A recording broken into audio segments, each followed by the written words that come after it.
Spider-Man wasn't attacking the city. He was trying to save it. That's slander. It is not. I resent that. Slander is spoken. In print, it's libel. You don't trust anybody. That's your problem. I trust my barber. Few actors working today have had a career as widely varied and widely respected as J.K. Simmons. No surprise then that the Academy Award winner has a few new projects in the works, and he's discussing them with Tracy Smith. What are your memories of this neighborhood?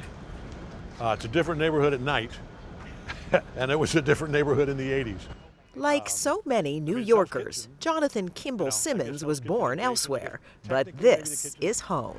So you still come here to have a little bite? Often, yeah. And like so many New York actors, he once waited tables here at the legendary Joe Allen. Were you a good waiter? You know what? Not very good. I worked hard. I was pleasant, you know. I tried to be charming. I was not organized. This would have taken me like 5 trips to set up, yeah. And the butter would already be melting by the time I got it in. Isn't it funny that someone who's so organized and can memorize lines can't do this? It's weird how the brain works. It's a very different thing, and how the brain doesn't work. Yeah. His brain works just fine, thank you. It's good to see you two back together. You were always the best of the bunch. Simmons stars in The Westies, a new series out next week on MGM+. Now, this job I got for you is not going to be easy, but pays a tidy sum. It's about the Irish-American mobsters who ruled the west side of New York in the 80s, and Simmons plays the boss. The Italians outnumber us about 100 to 1. He's tough, Keep out of Hell's Kitchen. smart, and bad to the bone. Deacon Kinsella, he's been mouthing off. What else is new? Yeah, well, I need him silenced. Understood? I gotta spell it out. Are you comfortable in those shoes, playing kind of the bad guy?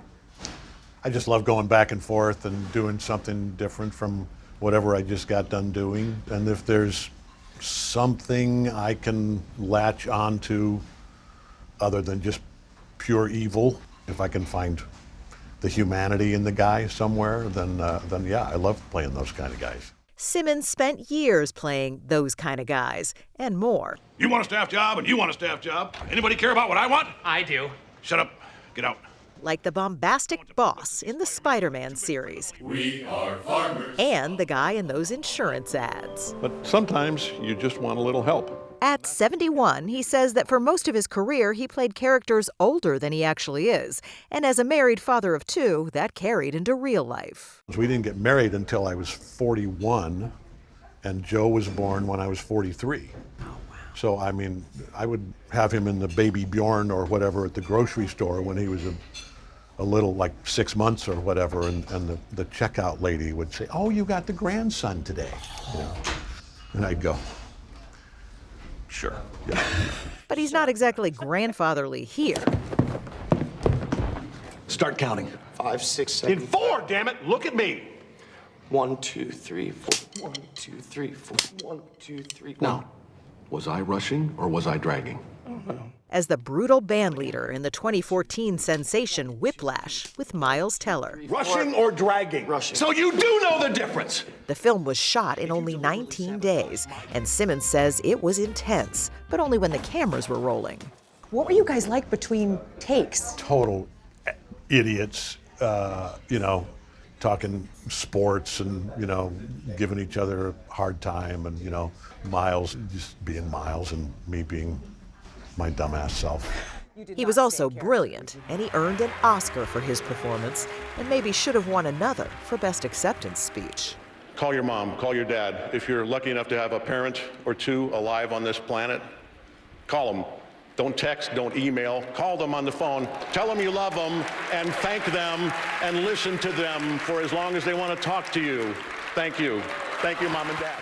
When you said, please call your mom, call your dad. Do people thank you for that? They do. Yeah, and I heard, I mean, so many stories of, like, people who were estranged, and because some, you know, random bald white guy on a stage, you know, said, call your mom, they called their mom, or they called their dad, or and you know, like really dramatic stories of reconciliations because I said that. I'm making Valentine, 'cause on the morning line, the guy has got him figured at 5 to 9. That Oscar was a long time coming. In a 50-year career, J.K. Simmons has created more than 200 characters on stage and screen. From a singing guy in Guys and Dolls to a shredded Santa Claus with Dwayne Johnson. We work for the kids, Cal. We do it for them. But it seems like the biggest challenge of his career was just surviving back in the day, in 1980s New York, when he was young, talented, and starving. Were you living in some sketchy apartments? I mean, you know, not unsafe, but, you know, yeah, roaches, rodents. You know, it was New York City on a budget. And he might have given up, were it not for another acting pal, Greg Edelman. Like, I couldn't get a waiter job, and I was going broke. And, you know, we're just hanging out, talking, and maybe watching a game or whatever we did. And he left, and the next morning, when I got up,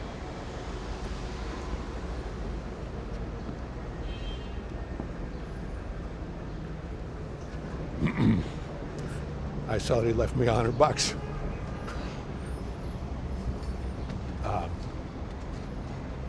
'Which I needed. 40 years on, it still means everything. What kind of line of work are you in, James?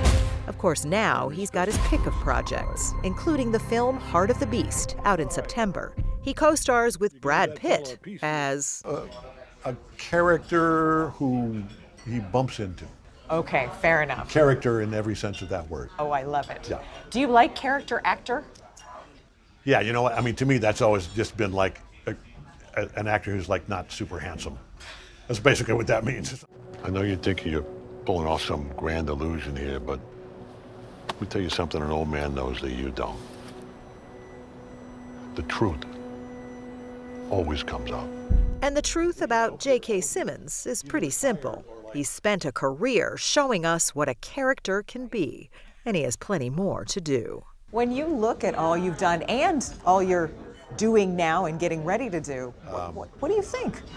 It's crazy. It's crazy to think back on, you know, the nervous guy at the Big Fork Summer Playhouse being such a terrible actor and starting to learn how to channel what's in here more intelligently. And I'm grateful every day and trying to enjoy, you know, all of it.